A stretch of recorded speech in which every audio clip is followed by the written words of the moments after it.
But we begin this afternoon with another day of demonstrations and escalating tensions at Columbia University. Students and staff told to stay home and work remotely today with only essential staff allowed access to campus.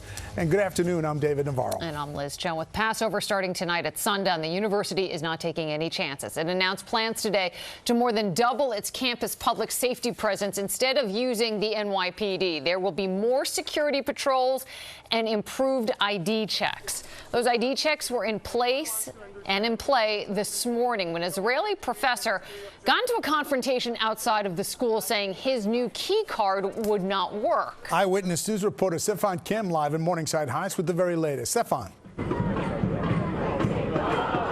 Well, David and Liz, the NYPD says they will not move in unless university asks them to enter private property or if there's a crime in progress. They're reminding everyone also that they'll protect free speech. The problem is a lot of what people are saying out here can get very heated and can lead to violence. On day 5 of ongoing protests at Columbia University, there were more arrests.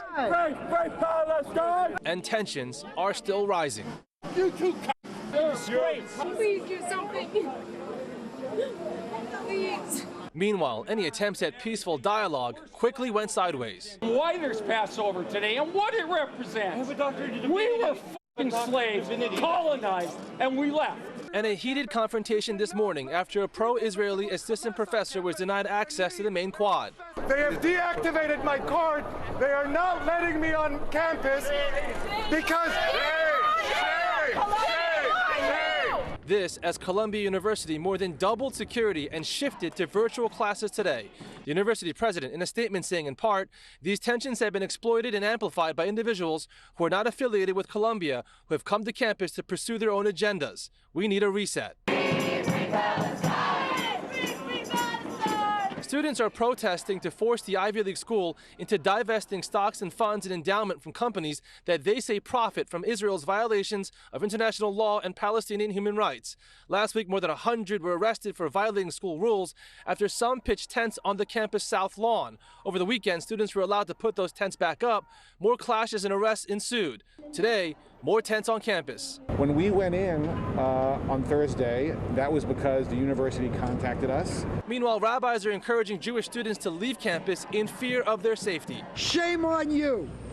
Shame on you for not protecting these students. This is not just a Jewish thing. Anybody who doesn't support and stand up for the rights of Jewish people to walk around the Upper West Side of Manhattan. It's ridiculous. If you are calling out Jewish students walking around Columbia University because of something that the Israeli government does, that is absolute anti-Semitism. Governor Hochul also stopping by campus today. I've never seen a level of protest that is so person to person. It is so visceral. And I'm not calling on everyone. People need to find their humanity.